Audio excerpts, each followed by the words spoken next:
I'm Faye What, and let's queer up lesbian and queer culture. Community rallies to save Denver's only lesbian bar with $80,000 Lifeline. The Pearl, a sapphic-focused bar and cafe, said it would shut down after struggling to pay staff and performers fairly.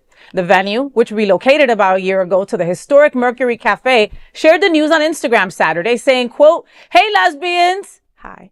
"Unfortunately, April will be the last month of the Pearl Denver. We are closing our doors," end quote. Organizers of the fundraiser said the bar's financial challenges escalated after moving into a larger, older building as expenses rose and revenue fell short. The response from the community was swift. Within days, supporters had raised more than $80,000 through a GoFundMe campaign, offering a potential lifeline to keep the space open. Donations are listed to cover expenses such as rent, payroll, and urgent repairs.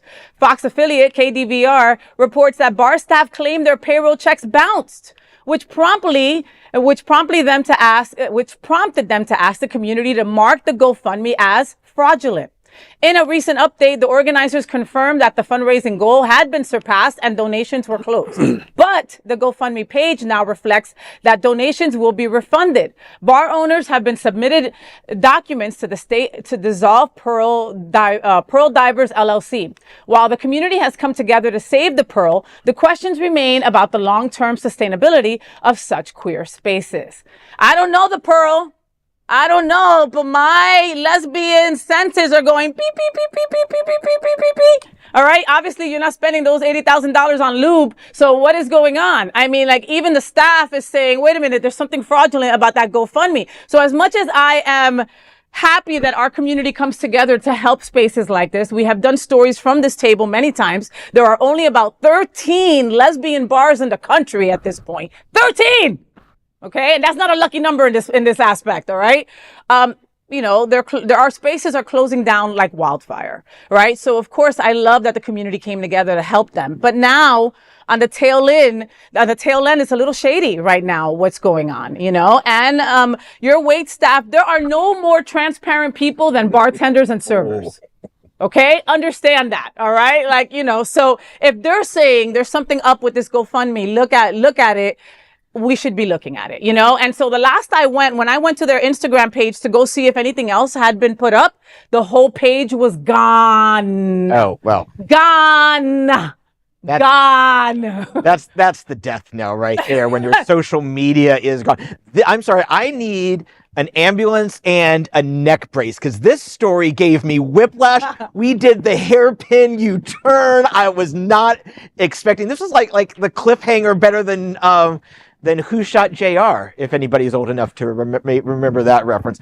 I love that the community, the Denver LGBTQ plus community, by the way, is fantastic. One of my friends is actually one of the anchors at KDVR. Oh, cool. Yeah, great guy. So their community is really strong. I hate to see this, and I don't want to cast aspersions because I know many restaurant owners as well as restaurant workers that are honest, above board, top shelf.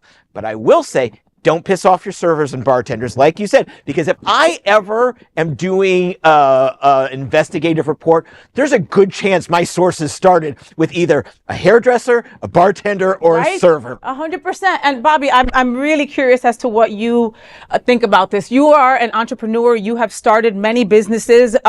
These folks moved to a bigger location, right? Hopefully in hopes that they would fill said location, right? Bad idea, obviously. I mean, what do you think? Yeah, I think that there were some mistakes made. It sounds like the owners haven't owned the mistakes. The story quickly evolved to, will the $80,000 be refunded to the community? As a business owner, if my staff had kind of turned against me, if they didn't want to wait a day or two to get the check after I was able to move the $80,000 into an account that was liquid, and they weren't willing to support that day or two, then I would realize that my day of having that business and with these people was probably over.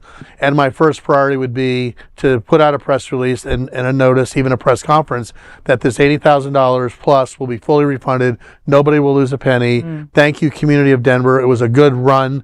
We probably shouldn't have moved to locations. We probably should have stayed in a place that had less potential for repairs, and maybe we should have done a little better job of who we hired, and we didn't think we had the loyalty that we had. Maybe we were not as aligned as we felt we were with our staff. sorry, my bad. It all stops at the top, starts at the top, stops at the top. And that owner should be disappointed that this is how it ended. Make sure you give back the money, though. And if that owner would have done that, what you just said, it Yeah. would have been a different story It that could we have would been. be giving right now. Yeah, because 80,000 could turn into 200,000 with that kind of support. If you knew you weren't able to make payroll, would you at least inform your employees before? Well, their checks bounced, Yeah. which means they attempted to cash their check, which means they got a Very penalty bad. from their bank. Like many people know that I'm a research director for a restaurant worker advocacy group, and like unfortunately, this is a very common story of the bounce check. The restaurant owners are going to say this or that, and it never works out, unfortunately. So like, while you won't aspire restaurant owners, I occasionally will, because this is not an uncommon story. I will defend them on the move, though, because we don't know why they moved. It's very common that restaurants and bars are in situations where they don't own the land, and a developer wants to come in and push them out. And I they think have to move somewhere else. I think about, like, you did a story at some point about the Eagle wanting to adjust their lease, and the wanted to. That spooked me. It's like, is the developer trying to move that out and force them to move? So that happens all the time. This is unfortunate. If the communities want to support restaurant workers in the future, support them, not the owners in these sorts of situations. The owners, they will figure out how to make a new business. They always do. The workers need help. Put money into a GoFundMe to help the workers. Unfortunately, some things also from a business perspective just have to come to an end. Yeah. Right? Yeah. And, And for us, it's hard to take that end as a failure. Sometimes, you know? and failure is really just it's information for how to maybe do it better and do it maybe a little differently. And if this owner would have handled this money differently, would have handled transparency with the staff better, say, listen, you're not going to get your check for Tuesday, but we just raised 80,000. We got the rent covered for another 5 months. I'm going to throw an extra $100 into your paycheck. Thank you for being a team player. Now you've got a shot at making it, because that 80,000, if you can get 80,000 in 3 days, you could get $250,000 in 3 months. Of course. And they could have survived and thrived, but And you would have had happy employees that would have had your back. Who and felt promoted for respected, you, who felt respected. and seen, not taken, for a joke. And I think that's also a big problem with business owners, is that they kind of like to play boss because they feel like they have to babysit, micromanage, and quite frankly, I've seen it even here.